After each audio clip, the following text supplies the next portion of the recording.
It's late October 2022. 33-year-old Ashley Bush is sitting in her Arkansas home typing away on her laptop. She's been searching for stay-at-home jobs to support her family, which includes 3 kids. She's going to need the money because a 4th is on the way. She is 31 weeks pregnant. Finally, after some searching, she appears to catch a break. A recruiter by the name of Lucy Barrows has posted about a job opportunity. After contact, Lucy informs her that there are positions available at a satellite office of a large business. It has a location in Bentonville, Arkansas. Ashley, of course, jumps on the opportunity. It fits the profile of what she needs. A couple of days later, Ashley's fiancé Joshua is scheduled to pick her up near a convenience store after a job site interview, but Ashley never makes it to the job site. Joshua would later discover her phone in a ditch along a highway. Piecing together phone and social media information, the sheriff's office would reconstruct what allegedly happened. The alleged story is so horrific that Arkansas authorities and the prosecuting attorney said they had never seen anything like it. The following is the prosecution's alleged version of what happened to Ashley Bush.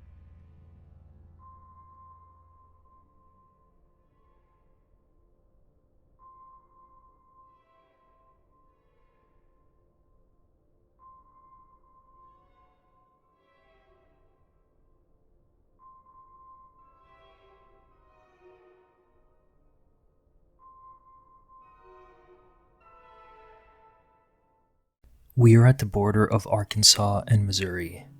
There is a cluster of areas we will touch on. These are largely rural. They have small populations. MAYSVILLE, Arkansas is a tiny town with just over 200 residents, according to recent census data. PINEVILLE, Missouri has a slightly larger population, just shy of 1,000 residents. This is definitively small town crime, and it's in these locations that our story takes us. Ashley Bush had been stressed. It was late October 2022 and she'd been looking for jobs she could do at home. The 33-year-old was 31 weeks pregnant with a baby she planned to name Valkyrie Grace Willis, the last name she adopted from her fiancé, Joshua Willis. The cause of this stress was multifold. Beside the fact that the family needed to take care of their 3 children and now a 4th soon, Ashley was the primary breadwinner in this family because Joshua was ill and unable to work. To add to concerns, Ashley had been diagnosed with gestational hypertension, a form of high blood pressure during pregnancy. Her doctor told her she could not physically go to work. The added stress of her bearing the load in the family and the pressure to find work compounded the problem. That's when she started looking for work-from-home jobs on a Facebook group for moms. Lainey Blackburn, a cousin of Ashley's, would later say that, quote, she was going to do whatever she had to do to find a job. Then the opportunity presented itself. There was a job ad by what looked like a recruiter named Lucy Barrows about an opportunity. On October 28, Ashley got dressed and approached the front door where Joshua was waiting. He was to drop her off to meet the recruiter. During the car ride there, Ashley and Joshua spoke about the job opportunity. It was for a large company called Conduent. Ashley was excited.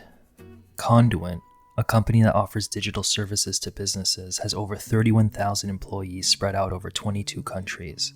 People often associate large companies with good benefits, wages, and some stability. The pair arrived at the Gravette, Arkansas Public Library to meet with Lucy. The 2 women sat down and exchanged pleasantries. They talked about Ashley's pregnancy. Lucy graciously offered Ashley some baby supplies if the family needed, as Lucy was a mother herself. After some additional small talk, Lucy went over the details of the employment opportunities at the company. After some time, the 2 went their separate ways. Lucy, however, was impressed with Ashley, so much so that Lucy messaged Ashley the same evening and told her she would like her to meet her supervisor at the company in Bentonville, Arkansas. The meeting would be on Monday, October 31 at 9 a.m. Lucy told her that she would pick her up from the handi-stop convenience store in MAYSVILLE, near the border with Missouri, and the 2 would ride together to the job site. Ashley confirmed her interest. Ashley Nicole Bush was described as a loving and caring person who loved to help people. Growing up, Lainey described her as, quote, loud, bossy, and clumsy. She tried to boss her younger sister and all of us around, but we were all kids and we didn't listen to her, added Lainey, who grew up with her as first cousins. Still, Lainey would describe her as gentle and kind and someone who would do anything for her children. She was born Ashley Nicole Boone on August 1, 1989 to Randy and Rhonda Boone in Rogers, Arkansas. She had a brother named William Boone and a sister named Julie Boone. Her 3 kids were Alexander, Harley, and Faith. Before applying for the remote job, she worked as a clerk cashier at Flash Market between April and July 2020, as a former assistant manager at Speedy's between July 2020 and November 2021 in Siloam Springs, Arkansas, and most recently as a cook at Grand Lake Villa starting in May 2022. The latter would be the last job she ever held.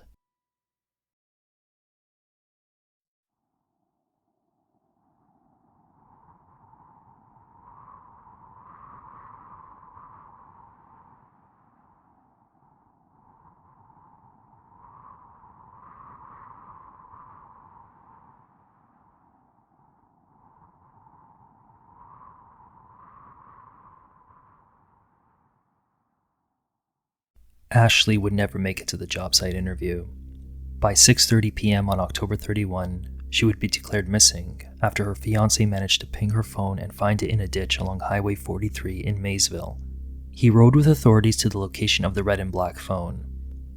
Joshua knew her passcode, so the detectives unlocked her phone and saw the messages she had with Lucy. The phone was sent for further forensic analysis. Sometime later, when detectives brought Joshua back to the handi-stop convenience store, they were approached by a bystander named Rick Burrow who told them that he and another man, Sawyer McGee, saw a blue or light gray pickup truck with a male occupant driving north along Highway 43. He said they saw the male throw a cell phone out of the window. Detectives verified the information with Sawyer. The detectives then learned of a social media account that was on Ashley's phone. They then sent an emergency request to T-Mobile, the mobile wireless provider of the social media account, which returned an IP address linked to a man in Pineville, Missouri. Because the man lived in Missouri, federal officials had to be called in as the investigation now crossed state lines. Amber Waterman was both stressed and excited. On full display, she showed her nearly 2,500 TikTok followers photos of the sonogram of her daughter, who she named Dakota. It was early September 2022. The 42-year-old mother of one loved to share her story on the popular social media app. After all, she had miscarried 4 times before, so seeing some life brought her hope. Imagine if everybody that's seen this actually said good morning. Good morning! Have a good day. Stop. It's Mad Love Monday. Like, comment, I'll come over, I'll watch your video all the way through. I will tap, tap, tap, give you a super like. I will comment and I will share it 5 times. Let's spread the love, y'all. Her chronic use of the app included posting videos of herself using filters, making videos about how others perceived her, and encouraging others to do what they want.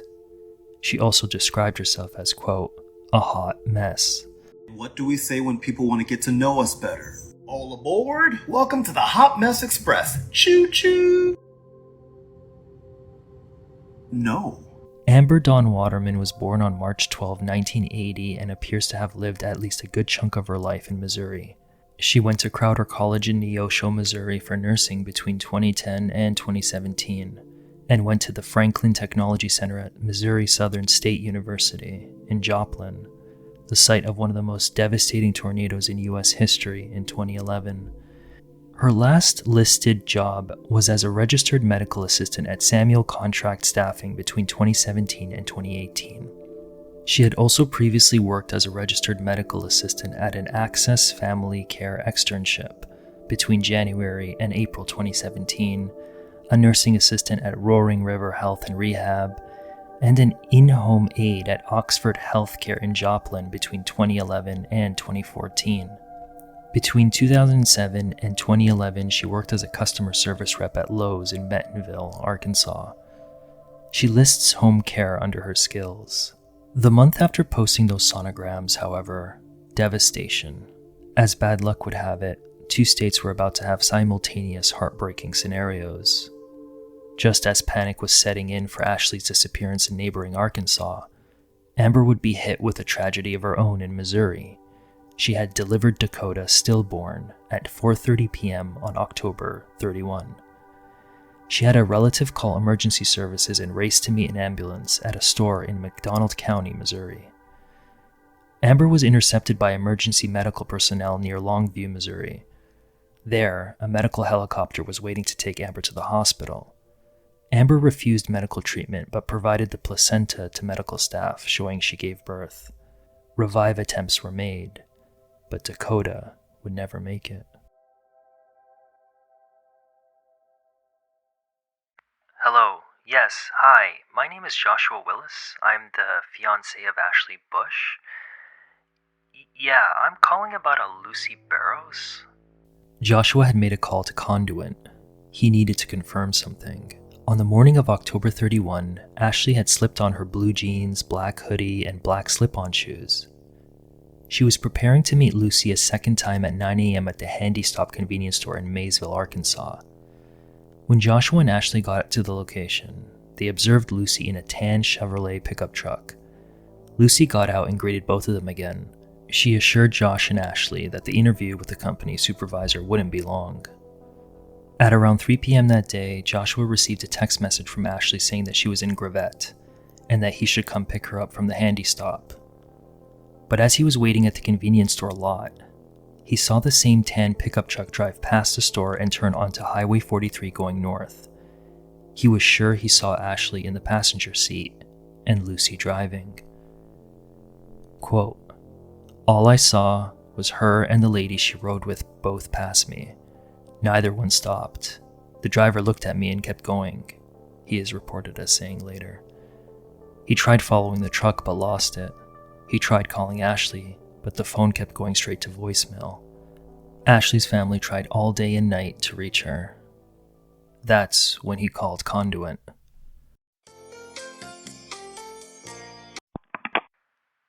Hello, Joshua? Replied the Conduit representative after a brief phone hold. Sir, there's no one by the name of Lucy who works in that capacity here. On November 1st, Amber and her husband Jamie Waterman went to a funeral home where Dakota was taken by B.J. Goodwin, who was the McDonald County coroner. The Watermans were planning services for the next day. They had asked that Dakota be cremated.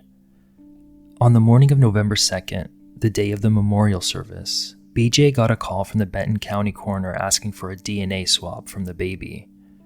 B.J. was perplexed. The Waterman family had already suffered through a number of miscarriages, so asking for a DNA swab to confirm the baby's identity seemed insensitive. B.J. thought it was, quote, far-fetched, that there was any suspicion about the matter. Less than a dozen people appeared at the service. B.J. recalled it was a standard service for parents who lost a child. Amber was extremely emotional. She was upset. She may never have another child again. After the service, the Benton County coroner arrived at the session to take the baby for an autopsy. But as expected, Amber wasn't too pleased. She had asked multiple times if DNA tests would be performed. The coroner told her yes. Hearing the transpiring conversation, Jamie got up and left. Days before Ashley's disappearance, Lucy posted on Facebook that she had some baby items to give to moms in need. Recall that Lucy also made the same offer to Ashley when the two met on October 28 to assist Ashley on securing a job at Conduit. Before making that post on the same day, Lucy wrote that she had been locked out of her original profile and had to create a new one on around October 25. Meanwhile, a detective with the Benton County Sheriff's Office went through the T-Mobile data and tracked Ashley's phone traveling from Gravette to MAYSVILLE on October 31 at roughly 11:07 a.m., and then leave MAYSVILLE at roughly 11:41 a.m. It was then tracked traveling to Pineville, Missouri at 1:09 p.m. The phone was in the area of Laughlin Ridge in Pineville from 1:09 p.m. to 1:28 p.m. before the phone was returned to MAYSVILLE at roughly 6:51 p.m. At the same time, detectives were in possession of the IP address tied to the man previously identified by T-Mobile records. The IP address went to 1848 Laughlin Ridge Road in Pineville. 42-year-old Jamie Waterman, Amber's husband, lived at that location. On November 1, detectives went to the residence where they were met by Amber and Jamie. Amber told police that she was at home all day on October 31 with her son and her husband's cousin's daughter. Later that afternoon, at about 4:30 p.m., she went into labor with Dakota, she told detectives. Amber denied knowing Ashley Bush, and when asked if she knew a Lucy Barrows, she said that she knew Lucy when she worked with her at Walmart. The two weren't close, Amber said, and the last time she saw Lucy was a few weeks before at a store. When asked if detectives could search her phone, Amber said she lost it, but she did consent to a search of the residence and the outer buildings. Detectives first observed a tan pickup truck similar in description to what Joshua described Lucy driving. Then he looked inside the truck and saw blood on the center console, the steering wheel, and the headliner. Perhaps Amber gave birth inside the car? Amber told detectives she was the only person with access to the car and her keys were the only copy. Detectives then spoke with Jamie, who denied having any knowledge of the whereabouts of Ashley. He told detectives that on October 31, he went to work at 6 a.m. and then went home for lunch at 12 p.m. When he arrived, he didn't see Amber's truck and no one appeared home. He then returned to work in his blue GMC pickup. At 4:30 p.m., he got the call from Amber that she was having a miscarriage. After interviews and searches of the property, detectives informed the Watermans that Amber's pickup truck was going to be seized because of the blood inside. The truck was removed from the property as detectives awaited a search warrant. When the search warrant was approved and as authorities searched the Waterman residence, detectives went to Jamie's workplace and interviewed him. Jamie told detectives that he assumed the blood in Amber's pickup truck was from her giving birth. He added that when he went to the property, he saw Amber cleaning the truck with rags and then burning them in a burn barrel located at the front of the residence. Jamie allegedly took trash from the residence and burned it in the same barrel. He told detectives that he learned of Ashley's disappearance via social media. At 5 a.m. on Wednesday, November 2, 2022, Amber approached Jamie. It had been a whirlwind past couple of days, what with detectives at the residence and an inevitable search warrant expected for the property.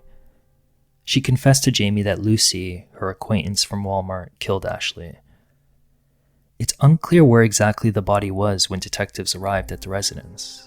Amber then escorted Jamie to the part of the property near a parked boat and pointed to Ashley's body. She was clothed and lying face down, haphazardly covered in a blue tarp. She had been shot to death. Amber removed a ring from Ashley's finger and rolled her body onto the blue tarp. Then Jamie dragged Ashley's tarp-covered body to the fire pit behind the residence. Amber asked Jamie for gasoline. She lit the tarp and poured the oil over Ashley's body. She then collected wood to throw in the fire. The fire burned for about an hour, after which Amber doused the fire with water from a garden hose. Because the body was still hot, Jamie grabbed another tarp and rolled Ashley's charred body onto it. The body was then placed on the bed of Jamie's pickup truck and transported to a nearby area where it was dumped. The two then went back to the residence and burned the tarp. After some prodding, Jamie agreed to show investigators where the body was on November 3. When the FBI searched the property that day, they also discovered a charred human hand and bone fragments in the burn pile behind the residence. Hands down, craziest things I have ever dealt with as a coroner for 16 years, BJ Goodwin would say. The comments came after a reflection on the moment when the coroner's office came to retrieve Dakota's body for an autopsy. Amber was apparently concerned about Dakota being taken away, insisting that the baby's body be cremated. When Jamie heard the commotion, he didn't just leave the funeral home, according to BJ. He ran out. And there's only one reason for all of that concern. Prosecutors alleged Dakota was actually Valkyrie Grace Willis. they allege Lucy was actually Amber Waterman. The sonogram on her TikTok profile were likely random internet images slapped together. Amber, who had supposedly already miscarried several times, allegedly figured the only way to have a baby was to simply acquire it. Details about the crime, including the condition of baby Valkyrie, had yet to be released, but prosecutors alleged at some point after transporting Ashley to the Waterman residence, Amber shot dead Ashley and then cut Valkyrie out of her abdomen. Amber and Jamie Waterman were arrested on November 3. A federal grand jury indicted Amber on a charge of kidnapping resulting in the death of Ashley, while Jamie was indicted on assisting Amber after the fact.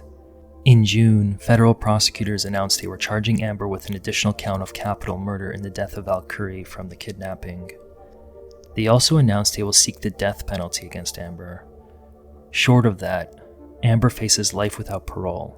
Jamie faces up to 15 years. Both have pleaded not guilty to the initial charges.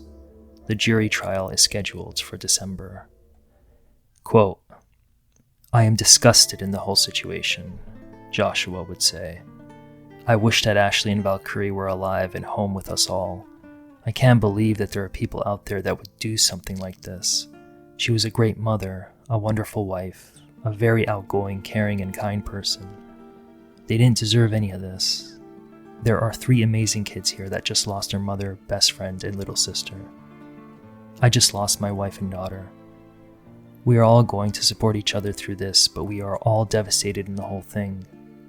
We all were hoping and praying they would come home safely. I've lost all hope in humanity. I appreciate all the help out there from everyone." Prosecuting attorney Nathan Smith said the following. This is just a reminder that there is evil in the world. People do evil things.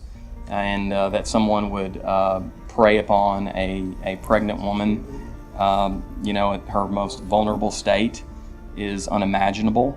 But unfortunately, that's the world we live in. Over my career, this is one of the most horrific cases that I have been personally involved with. My whole adult life has been centered around death, but never seen so much wickedness and evil. And that's the only way to describe it. The act of womb raiding, or the more scientific term fetal abduction, is not new. We've seen plenty such cases. In fact, some very recent. In October 2022, Taylor Parker was convicted of capital murder by a Texas jury in the slaying 2 years earlier of Reagan Michelle Simmons Hancock and cutting her baby daughter out of her womb. The baby did not survive. Taylor was sentenced to die. Dinah Lane lured a 7 months pregnant Michelle Wilkins to her Colorado home via Craigslist ad under the guise that she had baby clothes to sell. Dinah knocked out Michelle before cutting her open and taking the baby. Michelle survived, but the baby died. Dinah was sentenced to 100 years in prison. According to a 2021 study in the Journal of Forensic Sciences, fetal abduction defendants can display borderline personality disorder, dissociative disorder, schizophrenia, and post-traumatic stress disorder. The study found that of 15 cases of what it calls fetal abduction by maternal evisceration in the United States between 1987 and 2011, 9 defendants received life without parole, 2 received the death penalty with 1 already executed, and 1 received a minimum of 30 years before parole eligibility. The aspect of this story that sticks out the most to me is Amber's post under the Lucy alias, asking if anyone wanted baby clothes. One interpretation that may seem obvious is that she allegedly appeared to be indiscriminately looking for any expecting mother who would fall for the trap of luring them to her home to take their baby. In addition, Amber had been displaying strange public behavior on her TikTok page leading up to the disappearance. You ever look at somebody and think, why has nobody hit you with a shovel yet? You know what? I went to Target today and I figured something out while standing in line. I am mean. I am mean as hell. If everything that I thought came out of my mouth, I wouldn't be fit to be around anybody. Hell, I'm probably not fit to be around anybody right now. Doesn't take much to piss me off. I'm less tolerant. And I think that 99.9% of the people around me are stupid. I'm just mean. I'm meaner than hell. If you're the type of woman that when somebody says you can't do that, your first thought is, watch me, then we should be friends. So TikTok has a mood scanner now? Okay, let's do it.